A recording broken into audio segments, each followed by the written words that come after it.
बात नहीं है। तेज पानी से बचाने के लिए डैम की क्या हालत है, ये आप लोग अच्छी तरह जानते हैं।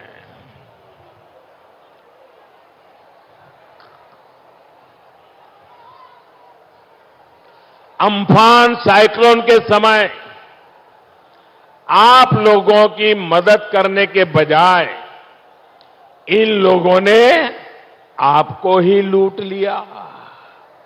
उस समय केंद्र सरकार ने जो सैकड़ों करोड़ रुपए भेजे थे, वो राहत पीड़ितों के बजाय टीएमसी के दफ्तरों में पहुंच गए। इसी लूट का दूसरा नाम है खेला होबे। दीदीर जोने बांग्ला खेलार माठ छिलो, खेलार माठ आछे और खेलार माठी थापकबे। बीजेपीर जोने बांग्ला उन्नयनेर माठ होए उठबे। बीजेपीर जोने बांग्ला शिक्षार माठ होए उठबे। बीजेपीर जोने बांग्ला शिल्पेर माठ होए उठबे। भाइयों बहनों, दीदी की सरकार ने सुंदरबन जैसे पर्यटन समृद्ध क्षेत्र को, यहां के द्वीपों को, यहां के तटों का विकास नहीं किया। सोनार बांग्ला के लक्ष्य के साथ बीजेपी की डबल इंजन सरकार यहां कनेक्टिविटी को प्राथमिकता देगी। गंगा सागर की महिमा को, गंगा सागर मेले की भव्यता और दिव्यता को बंगाल की भाजपा सरकार नई ऊंचाई पर ले जाएगी। साथियों, तृणमूल की तोलाबाजी ने गरीब, मध्यम वर्ग, उद्यमी सभी का जीना दुश्वार किया हुआ है।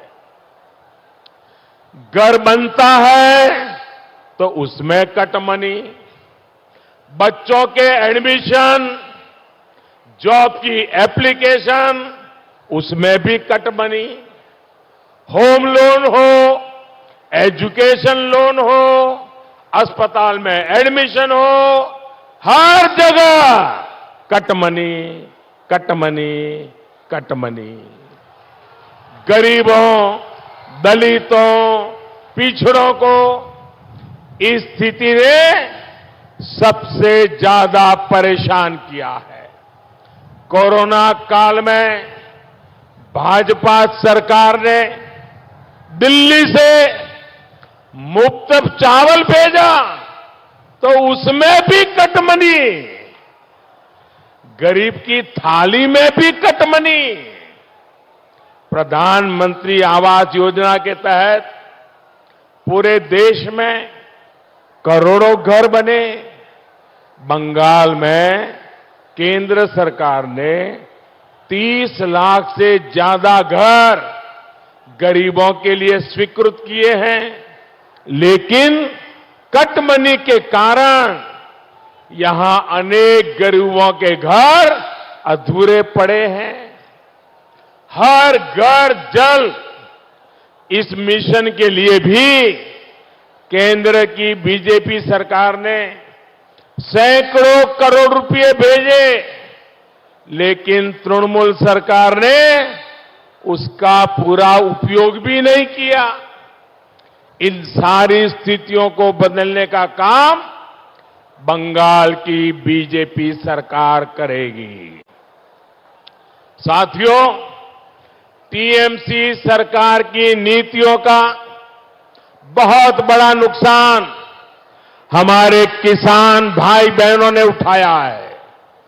दीदी की मनमानी की वजह से बंगाल के लाखों किसान पीएम किसान सम्मान निधि के लाभ से वंचित है।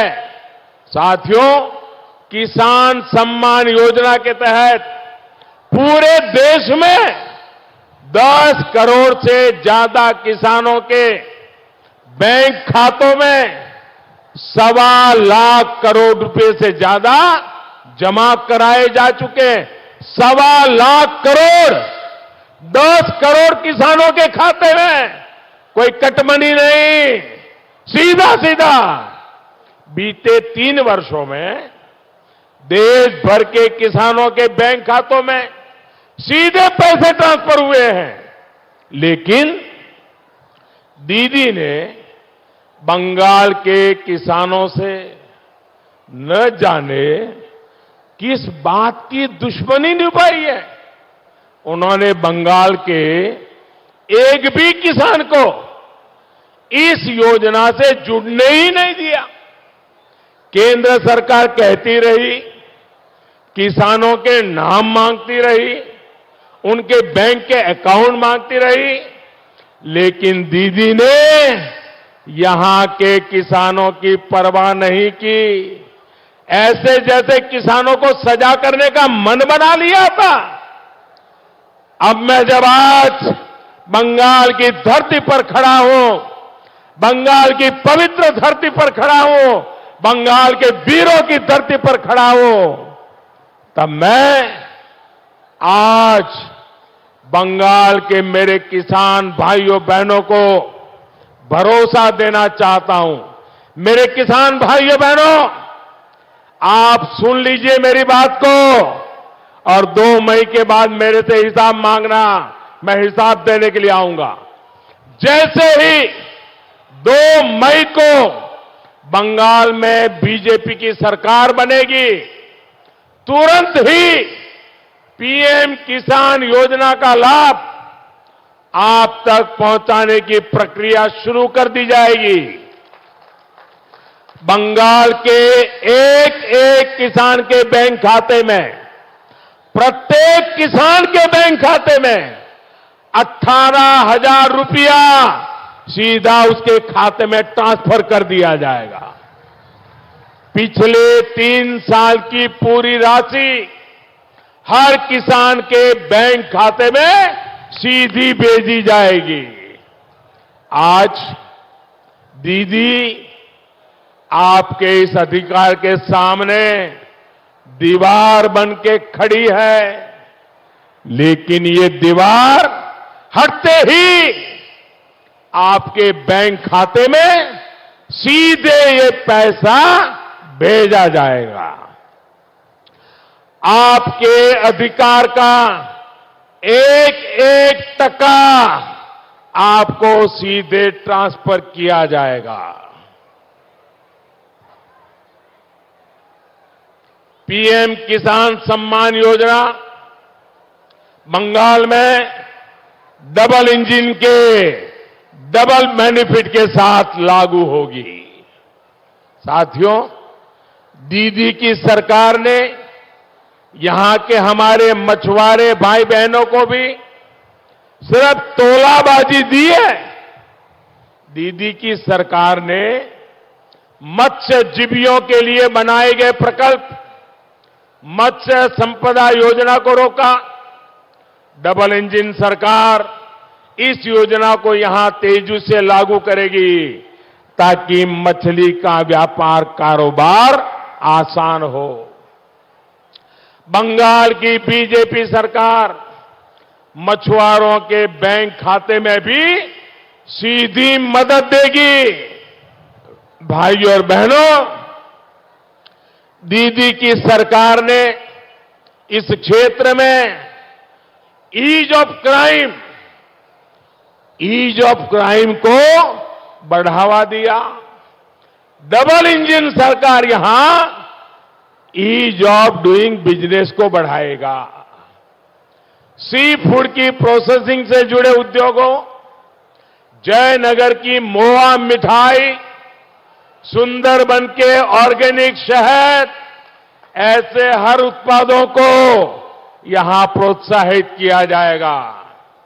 भाइयों और बहनों, आशोल परिवर्तन की शुरुआत, आशोल परिवर्तन की शुरुआत अब बस 1 महीना दूर है। अब आपके संकट 1 महीने से ज्यादा नहीं है।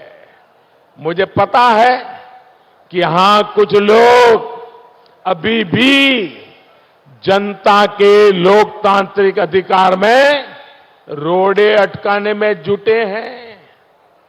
मेरा उन सभी से कहना है कि संविधान का, कानून का सम्मान करें, कानून का मान रखें, अपने कर्तव्य से पीछे हटने वालों के खिलाफ बंगाल की बीजेपी सरकार कड़ी से कड़ी कार्रवाई करेगी। भाइयों बहनों, রবি ঠাকুর ঠিকই বলছেন, নাই নাই ভয়, হবে হবে জয়। নাই নাই ভয়, হবে হবে জয়। নাই নাই, নাই নাই, নাই নাই, হবে হবে, হবে হবে, হবে হবে। আপনারা ये पौधो फूल फोटाबेन। आप भारी संख्या में कमल छाप पर मतदान करेंगे। इसी विश्वास के साथ आप सभी का बहुत बहुत आभार। दोनों मुट्ठी बंद करके मेरे साथ बोलिए, भारत माता की, भारत माता की। इतनी बड़ी तादाद में आप लोग आए हैं। जहां मेरी नजर पहुंचते हैं लोग ही लोग हैं, लेकिन माताएं बहनें इतनी बड़ी संख्या में आशीर्वाद देने के लिए आए हैं। ये मेरे जीवन में एक बहुत बड़ा शक्ति का संचार कर रहा है। मैं माताओं बहनों को विशेष प्रणाम करता हूं कि आप इतना समय निकाल करके मुझे आशीर्वाद देने आए हैं। आप सब माताओं बहनों को मैं फिर से एक बार विशेष रूप से प्रणाम करता हूं। बहुत बहुत धन्यवाद। भारत माता की। মথুরাপুরে বক্তব্য রাখছিলেন প্রধানমন্ত্রী নরেন্দ্র মোদী এবং তিনি বলছেন যে জয়ের ব্যাপারে নিশ্চিত তিনি। প্রথম দফায় যে ভোট হয়েছে সেই ভোট দেখে ঘাবড়ে গিয়েছেন তৃণমূল নেত্রী মমতা বন্দ্যোপাধ্যায়। অন্যদিকে রাজ্যের দ্বিতীয় দফার ভোটের দিকে আমাদের নজর রয়েছে নন্দীগ্রামের বয়াল, যেখানে বেশ কয়েকক্ষণ ধরে, বেশ অনেকক্ষণ সময় ধরে বুথের ভেতরেই রয়েছেন মুখ্যমন্ত্রী মমতা বন্দ্যোপাধ্যায়, তৃণমূল নেত্রী মমতা বন্দ্যোপাধ্যায়। এখন ঠিক কি পরিস্থিতি জানবো আমাদের সঙ্গে রয়েছেন প্রতিনিধি সুকান্ত। সুকান্ত, এখনো কি আজকে রয়েছেন তিনি সেখানে বুথের ভেতরেই রয়েছেন? কি ব্যবস্থা দেখছো, কি অবস্থা দেখছো? দেখো, এখনো পর্যন্ত মুখ্যমন্ত্রী কিন্তু বুথের ভেতরেই রয়েছেন। সেন্ট্রাল ফোর্স, অর্থাৎ যাদের এখনো পর্যন্ত দেখা যায়নি, প্রায় 1.5 ঘন্টার মাথাতে সেন্ট্রাল ফোর্স কিন্তু এই মুহূর্তে একেবারে বয়ালের এরিয়াতে এসেছে এবং তারা, অর্থাৎ সেন্ট্রাল ফোর্স একটা বিরাট অংশ, তারা যেমন বুথে ঢুকেছে, যেহেতু সেখানে মুখ্যমন্ত্রী রয়েছে, তার নিরাপত্তা জনিত কারণ রয়েছে, সেখানে যেমন তারা ঢুকেছেন, পাশাপাশি ফোর্স দুভাগে ডিপ্লয়েড হয়েছে। একটা হচ্ছে টিএমসির যারা কর্মী সমর্থক, যাদের অভিযোগ ছিল যে বিজেপি তাদের ভোট দিয়ে দিয়েছে, সেখানে একটা বড় অংশ মোতায়েন হয়ে রয়েছে। অন্যদিকে যারা বিজেপির কর্মী সমর্থক, যারা বিক্ষোভ দেখাচ্ছে, সেই স্পটে কিন্তু সেন্ট্রাল ফোর্স এসে মোতায়েন হয়েছে। অর্থাৎ এই মুহূর্তে যুযুদান দুই পক্ষ পাশাপাশি রয়েছে, একেবারে মাঝখানে একটা মাঠ রয়েছে, কার্যত ব্যাটেল গ্রাউন্ড বলা যায়, কার্যত রণক্ষেত্র বলা যায়। একপাশে টিএমসি বা তৃণমূল কংগ্রেসের কর্মী সমর্থকেরা, অন্যদিকে বিজেপির কর্মী সমর্থকেরা, এবং ঠিক মাঝখানে এই শঙ্কর বেতা, অর্থাৎ সেই যে 7 নম্বর বুথ, সেখানে মুখ্যমন্ত্রী রয়েছে। কিছুক্ষণ আগে আরো একবার জানতে চাইবো, এই মুহূর্তে যে দর্শকরা নিউজ 18 বাংলার সামনে আসলেন, আমি তাদের জন্য জেনে নিতে চাইবো যে ঠিক কি ঘটনা ঘটেছিল, কি পরিস্থিতি তৈরি হয়েছিল, কি অভিযোগ ঘটেছিল যে কারণে তৃণমূল নেত্রী মমতা বন্দ্যোপাধ্যায় পৌঁছে গেলেন। আমি তোমার কাছে এই প্রশ্নের উত্তর নেব। এই মুহূর্তে কি ছবি যাচ্ছে, ফের আরো একবার মাঠের ভেতর তারা কিন্তু চলে গেছেন। ফের আরো একবার দেখাবো যে মাঠের ভেতর তারা কিন্তু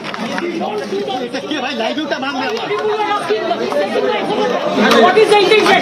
You didn't allow the people to come there more. For morning, I'm appealing. I'm appealing on the people. Don't think that अरे बोम छाड़ा भाई, बोम छाड़ा, बोम छाड़ा, बोम छाड़ा।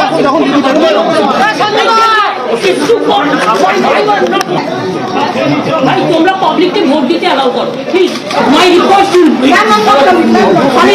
খালি রাখো So let the public vote. 80% vote জায়গা তুমিও পাবলিক সব ছাপ্পা দিয়েছে anybody can challenge if their genuine vote is not there they can vote আর আমি সেই জন্য ইনসাইড যাচ্ছি না আমি একা আমার মতো এখানে আছি আমি চাই লোক ভোট দিক রীতিমতো এই ঘটনায় বিরক্ত এবং বিব্রত তৃণমূল নেত্রী মমতা বন্দ্যোপাধ্যায়। ইতিমধ্যেই কমিশনের প্রতিনিধি দলের সঙ্গে কথা হয়েছে তৃণমূল নেত্রী মমতা বন্দ্যোপাধ্যায়। ঠিক কি কথা হয়েছে জানবো, আমাদের সঙ্গে রয়েছেন প্রতিনিধি আবির ঘোষাল। আবির, দেখো এই মুহূর্তে স্পেশাল পুলিশ অবজারভার নাগেন্দ্রনাথ ত্রিপাঠী তিনি বয়ালের যে মুক্তা প্রাইমারি স্কুল সেখানে এসে পৌঁছেছেন। তিনি প্রথমেই এসেই তার বাহিনীকে নিয়ে মমতা বন্দ্যোপাধ্যায়ের সঙ্গে তিনি দেখা করেন। মমতা বন্দ্যোপাধ্যায় তাকে জানিয়েছেন যে দীর্ঘ সময় হয়ে গেল, 1 ঘন্টা 20 মিনিটেরও বেশি সময় হয়ে গেল বুথ ভোট গ্রহণ কেন্দ্র তার 100 মিটারের মধ্যে দাঁড়িয়ে এভাবে স্লোগান দেওয়া হচ্ছে, ঘিরে ধরে বিক্ষোভ দেখানো হচ্ছে, ইট বাঁশ এই সমস্ত কিছু দেখতে পাওয়া যাচ্ছে। তাহলে কিসের নিরাপত্তা? তাহলে নন্দীগ্রাম দিয়ে নির্বাচন কমিশন যে আশ্বাস দিয়েছিল সেই আশ্বাস কি আদৌ পূরণ করতে পারা গেল? নাগেন্দ্রনাথ ত্রিপাঠী তাকে সঙ্গে সঙ্গে জানালেন যে তিনি ব্যবস্থা গ্রহণ করছেন এবং এই মুহূর্তে নাগেন্দ্রনাথ ত্রিপাঠী তার যে তিনি বাহিনীকে নিয়ে এসেছিলেন সেই বাহিনী নিয়ে তিনি ইতিমধ্যে রওনা হয়েছেন, যেখানে দেখতে পাচ্ছি আমরা যেখানে জমায়েত হয়েছেন সেদিকে।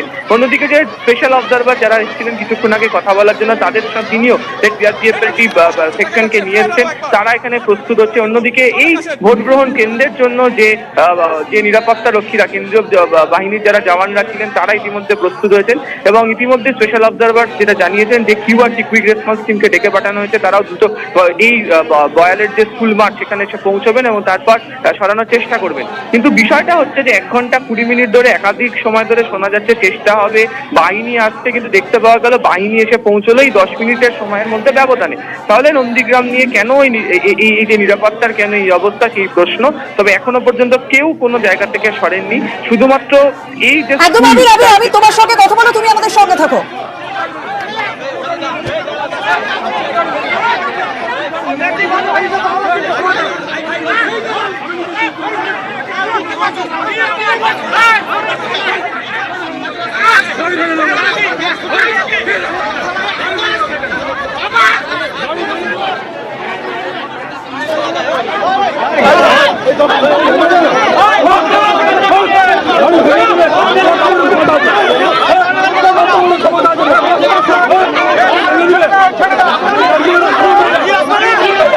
যখন আমরা দেখতে পাচ্ছি বয়ালের বুথের ভিতর তৃণমূল নেত্রী মমতা বন্দ্যোপাধ্যায়, বাইরে রীতিমতো উত্তপ্ত পরিস্থিতি, কেন্দ্রীয় বাহিনীর সামনেই চলছে হাতাহাতি বচসা। ঠিক কাদের মধ্যে এই হাতাহাতি জানবো, আমাদের সঙ্গে রয়েছে প্রতিনিধি সুকান্ত। সুকান্ত, এই হাতাহাতি কাদের মধ্যে হচ্ছে? দেখো বুথ থেকে মাত্র 500 মিটার দূরে সেন্ট্রাল ফোর্স তুমি এই মুহূর্তে দেখতে পাচ্ছ, যারা আপাতভাবে শান্তির আলোচনার জন্য তারা এসেছিলেন, অর্থাৎ কথাবার্তা বলার জন্য বিক্ষোভকারীদেরকে তারা কিন্তু আবেদন জানালো, কিন্তু দেখা গেছে যারা বিক্ষোভকারী তারা কিন্তু পিছু হটতে নারাজ। ফলত আপাতত বিজেপি কর্মী সমর্থকেরা যেখানে দাঁড়িয়ে রয়েছেন সার দিয়ে লাইন হয়ে তারা দাঁড়িয়ে রয়েছেন। তুমি দেখতে পাচ্ছ একেবারে মাঠের আল ধরে যারা দাঁড়িয়ে রয়েছেন তারা নিজেদেরকে কিন্তু বিজেপি কর্মী সমর্থক বলছেন এবং তাদের যেটা অভিযোগ যে তৃণমূলের যারা কর্মী সমর্থক তারা বহিরাগত, সকাল থেকে তাদের হয়ে তারা ছাপ্পা ভোট দিয়েছে। এখানে লাঠিধারী যারা পুলিশ ছিল, পাশাপাশি এখানে সেন্ট্রাল ফোর্স ছিল, তারা একবার কথাবার্তার মাধ্যমে বোঝানোর চেষ্টা করলো। এবার যুযুদান পক্ষ আরেক দিকে তারা গেছেন। আমি ক্যামেরা পার্সন শুভেন্দু চট্টোপাধ্যায়কে একবার বলবো আরেক দিক দেখাতে, কারণ এইখানে যেখানে ব্যাটেল গ্রাউন্ড কার্যত বলা যায় নন্দীগ্রামের, যা কার্যত হয়ে উঠেছে বা পরিণত হয়ে উঠেছে এই সামনের যে মাঠ, তার একদিকে টিএমসি আরেকদিকে বিজেপি কর্মী সমর্থকেরা রয়েছে। এবারে যারা সেন্ট্রাল ফোর্স তারা কিন্তু গেল একেবারে সামনের দিকে, অর্থাৎ যারা টিএমসি কর্মী সমর্থক হিসেবে নিজেকে পরিচয় দিচ্ছেন সেদিকে তারা গেলেন। অর্থাৎ দুই পক্ষকেই আপাততভাবে আলোচনার মাধ্যমে শান্তভাবে পরিস্থিতি নিয়ন্ত্রণে তারা চেষ্টা করলেন। সেকেন্ড স্ট্র্যাটেজি হিসেবে যদি দেখা যায় যে তারা এলাকা ডমিনেট করতে পারছে না কথাবার্তার মাধ্যমে, তাহলে সেক্ষেত্রে এটা কিন্তু বলাই যায়, তাহলে সেক্ষেত্রে তারা লাঠিচার্জ করতে পারেন বা সেক্ষেত্রে কড়া ভাবে তারা কিন্তু এই গোটা বিষয়টিকে দেখতে পারেন। তার কারণ সেকেন্ড স্ট্র্যাটেজি নেওয়া হয়েছে যে আলোচনার মাধ্যমে দুপক্ষকে বুঝিয়ে যাতে সমস্যার সমাধান করা যায়, কিন্তু তৃণমূল নেত্রী বুথের ভেতরে রয়েছেন, 500 মিটারের মধ্যে এই পরিস্থিতি উত্তপ্ত রয়েছে। এর যে ভোটিং প্রসেস, ভোট কি দিতে পারছেন ভোটাররা, সেই জায়গাটা কি নজরে পড়ছে? একেবারেই না, একেবারেই না। দেখো, ভোট পর্ব সম্পূর্ণ রকম এই মুহূর্তে স্থগিত হয়ে রয়েছে, তার কারণ যারা ভোটার, কারা ভোটার নয়, এটাই এই মুহূর্তে কিন্তু সব থেকে বড় প্রশ্ন উঠেছে। তার কারণ তাদের কাছে ভোটার কার্ড রয়েছেন, তারা বলছেন যে বহিরাগতরা এসে তাদের ভোট দিয়ে গেছে। ঠিক একই রকম অভিযোগ বিপরীতে যারা রয়েছেন বা বিপক্ষে যারা রয়েছেন তাদেরও। ফলত এই মুহূর্তে এই যে বুথ রয়েছে আমার ঠিক ডান দিকের অংশে, সেখানে বুথ রয়েছে, কিন্তু সেখানে আপাতত সমস্ত রকম যে ভোটের প্রক্রিয়া তা কিন্তু সম্পূর্ণরূপে বন্ধ হয়ে রয়েছে। ভেতরে রয়েছেন মুখ্যমন্ত্রী। আমি দেখার চেষ্টা করবো যে সামনের দিকে রাস্তাতে এই মুহূর্তে সিআরপিএফ যারা রয়েছে, র্যাফের যারা অফিসাররা রয়েছেন, তারা কার্যত রাস্তাটাকে দখল করে নিয়েছেন। তবে এলাকা এখনো যথেষ্ট উত্তপ্ত অবস্থা রয়েছে। সামনে কথাবার্তার মাধ্যমে বা আলোচনার মাধ্যমে তারা কিন্তু যারা বিক্ষোভকারী রয়েছেন তাদেরকে পিছু হটানোর চেষ্টা করছেন। কিন্তু আমি আবারও তোমার সঙ্গে কথা বলবো। আমাদের নজর রয়েছে বয়াল 2 এর 7 নম্বর বুথে, যেখানে অভিযোগ উঠেছিল ছাপ্পা ভোট হচ্ছে। এই অভিযোগ উঠেছিল, তারপরে তৃণমূল নেত্রী মমতা বন্দ্যোপাধ্যায় পৌঁছে যায় এবং তৃণমূল নেত্রী মমতা বন্দ্যোপাধ্যায়কে ঘিরেও সেখানে কিছুক্ষণ পরিস্থিতি উত্তপ্ত হয়ে ওঠে। এই মুহূর্তে বুথের ভেতরেই রয়েছে তিনি এবং 500 মিটার দূরত্বের মধ্যে পরিস্থিতি যথেষ্ট উত্তপ্ত রয়েছে এবং ভোটিং প্রক্রিয়া এই মুহূর্তে স্থগিত রয়েছে। কমিশনের প্রতিনিধি দলের সঙ্গে ইতিমধ্যেই কথা হয়েছে তৃণমূল নেত্রী মমতা বন্দ্যোপাধ্যায় এবং সেখানে তিনি অভিযোগ করেছেন যে বুথের 100 মিটারের মধ্যেই যদি পরিস্থিতি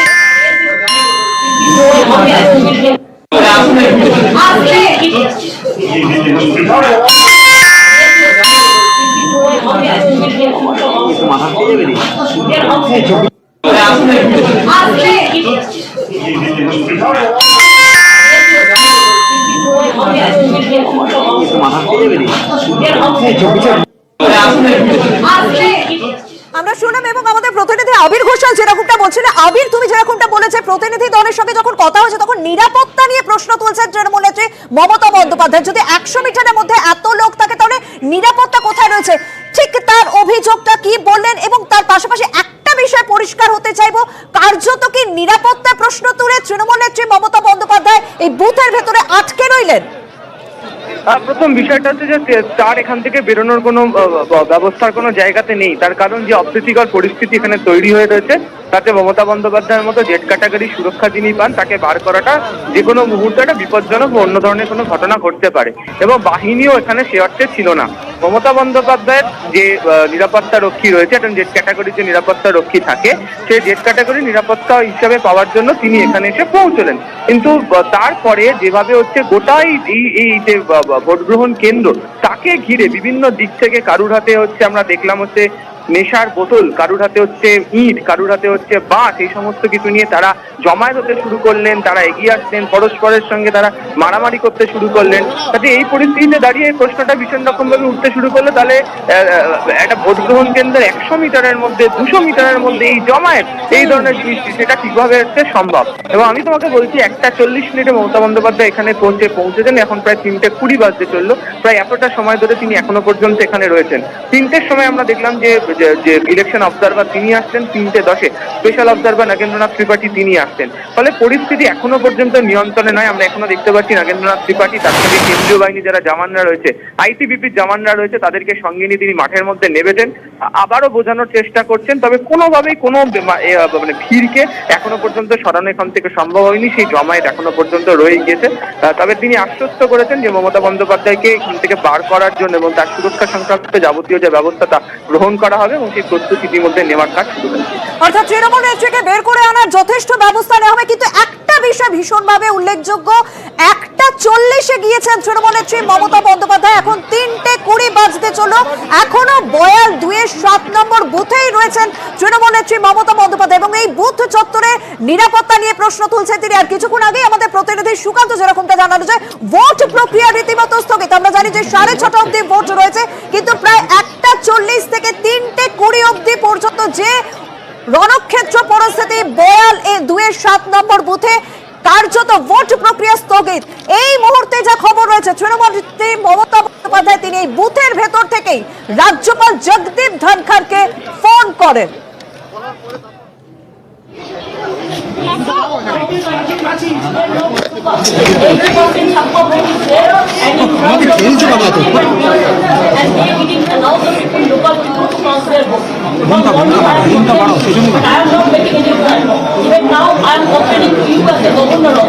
Please see that local people are not allowed to vote over 23 and Even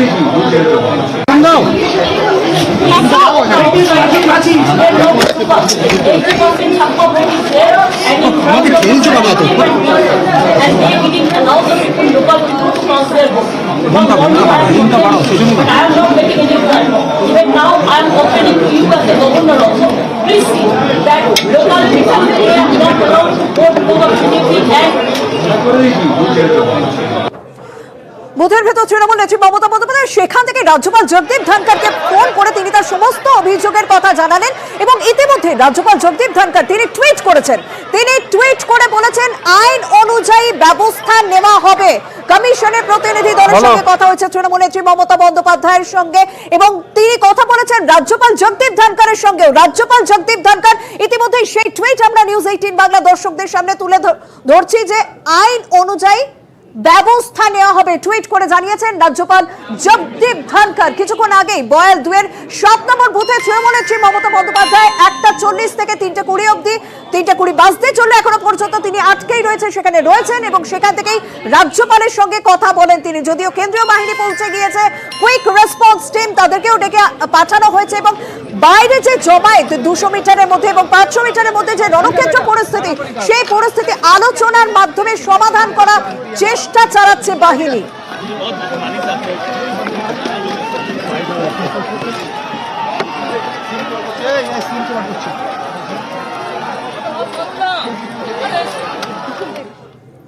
एक साथ खाना बना के तो देखिए।